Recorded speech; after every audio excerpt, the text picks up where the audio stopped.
Himma River Development Authority calls for fair water distribution among farmers. NEMET urged residents to stay safe as it predicts rainfall in northern states. From the foreign state, flood/Indian basmati rice output by 25%.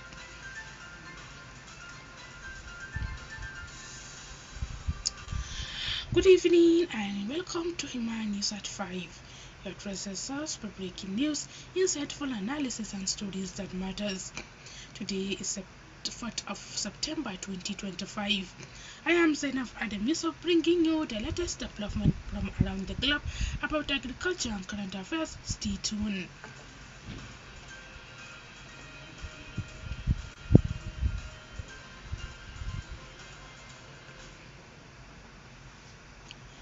The Himma River Basin Development Authority has urged irrigation farmers to avoid wastage of water and ensure fairness in its distribution.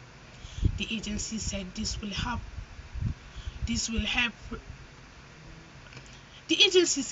help protect the collective interests of communities that depend on the dams. Speaking at the inauguration of the new executives of the Water User Farmers Association in Kano, the head of engineering at the authority, Sani Yakubu Ladi, who represented the director of operations, Yakubu Sani, explained that water from the dams is usually cancelled into major rivers, from where farmers associations are responsible for fair distribution among the members. In his remark, the new elected chairman of the association, Mustafa Adamu Magdua, said leadership elections are held every 4 years. He added that members entrusted him and his team with the mandate that this year due to their commitment and dedication to farmers' welfare. The River Basin Authority and Association pledge to work together to ensure efficient water management, improve irrigation farming, and boost food production for benefit of communities in Kano and beyond. The Federal Ministry of Environment has issued a fresh warning that 15 states may experience heavy rainfall and flooding between 4th to 8th of September. Officially says at least 43 locations areas that countries are vulnerable with fears of damage to farmers, houses and livestock. Areas listed include Karaye in Kano, Umai in Zamfara, Apaku in Iboni, Iko in Cross River, Mutumbiu in Taraba, Shedudam in Plateau and several parts of Borno, Imo, Niger, Sokoto, Kaduna and Akwa Ibom State. Meanwhile, Nigeria has received the emergency support from the government to China at the part of recent flood. Minister of Budget and Economic Plan Senator Abubakar Bagudu signed the agreement and China ambassadors to Nigeria. The Chinese embassy said the country stand with Nigeria in different times, promising continued humanitarian assistance. Bagudu explained that the aid will provide urgent relief supply and help rebuild affected countries. At the same time, the Nigerian Meteorological Agency NEMET has forecast thunderstorm and heavy rainfall in Kano, Jigawa, Katsina, Kaduna and Bauchi State in flood-prone areas where urged to remain alert and take safe precautions. The British African Tobacco Nigerian Foundation, in partnership with Cato Food and Agro-Aligned Global Concept and Osun State Government, has launched a new initiative to boost cassava production and improve the livelihood of smallholder farmers. The Enterprises Development for Smallholder Cassava Farmers project was pledged in Osun with 100 farmers, each expected to cultivate half a hectare using improved and bio-fortified cassava varieties. According to the foundation, Olidare Olusanya, the farmers will be grouped into agribusiness cluster cooperatives and assess quality input, mechanization and financial service. He noted that the block farmers model will strengthen their collective marketing power and raise cassava yield and household income by at least 40%. The measure will also train farmers in good agronomic practice, climate-smart agriculture, and enterprises management manual, introducing eco-efficient tools like Alimoko cassava tools.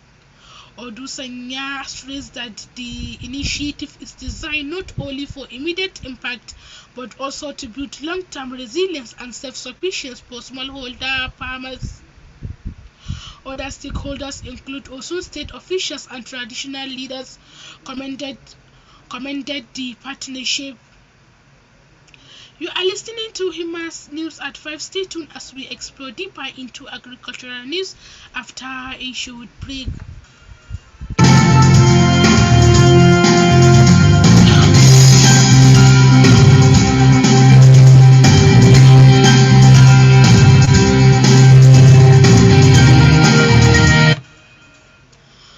And welcome back. The news continues. The federal government, through the Ministry of Agriculture and Food Security, has entered into a fresh partnership with International Fertilizer Development Center to make fertilizer more available, accessible, and affordable for Nigerian farmers. The moves also target improving soil health as part of effort to guarantee food and nutrition security across the country. Speaking in the African Food System Forum in Dakar, Senegal, Minister of Agriculture Senator Abubakar Kyari said the collaboration will provide technical assistance for data-driven fertilizer use, support local production and branding, and tackle adulteration in supply chain. The minister explained that the partnership will also strengthen market input, improve delivery from farmers' input to rural areas, and promote climate-smart soil facility practice. He revealed that Nigerian farmers' soil health scheme is a new initiative designed to improve farmers' productivity and boost food security in line with President Bola Tinubu's agricultural agenda. Kyari emphasized that the intervention must focus on affordability, quality, and timely delivery to input to farmers, especially in staple crop producing regions. He added that this will complement broader government programs aimed at increasing productivity, reducing post-harvest losses, and improving farmers' livelihood. Also, the federal government and stakeholders from within and outside Nigeria have pledged to collaborate in strengthening and promoting the livestock sector. The commitment was made at a stakeholder engagement meeting in Abuja ahead of 2025 Trade Fair Exhibition and Annual Livestock Development Summit. Director General of Abuja Chamber of Commerce and Industry, Agabidu Jidinu, said the meeting was a consultant partnership and aligned with President Bola Tinubu's commitment to remove obstacles hindering livestock production. He explained that the initiative could boost productivity, improve export, and stimulate growth across livestock value chain.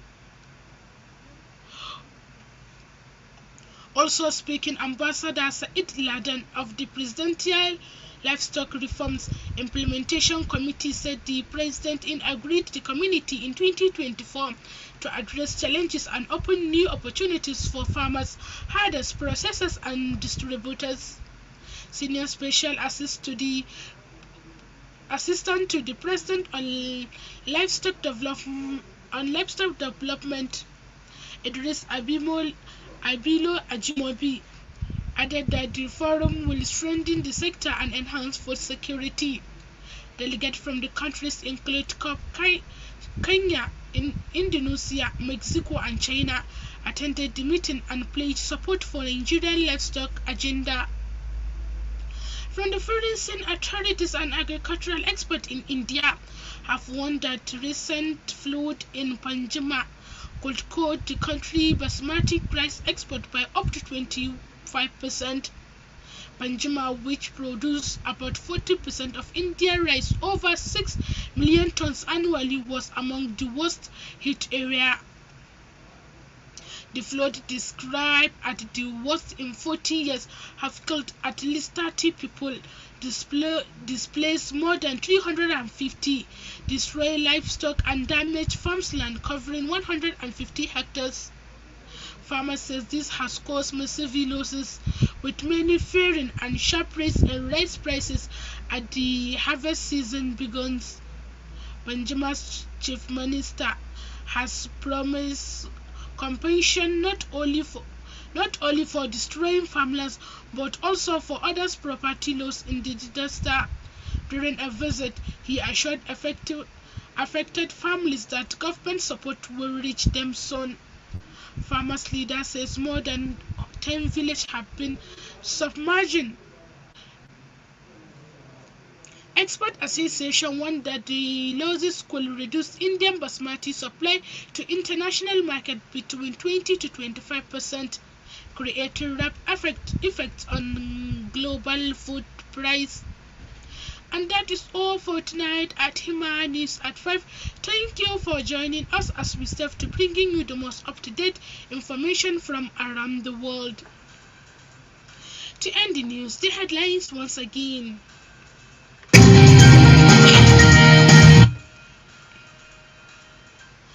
You heard that Hadiji Jama'ar River Basin Development Authority calls for fair water distribution among farmers.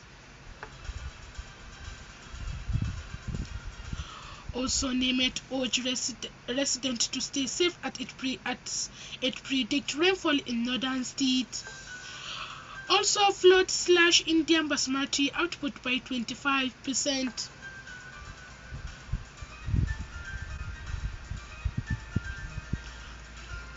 On behalf of News and Current Affairs Department, I'm Yusuf. Thank you for listening.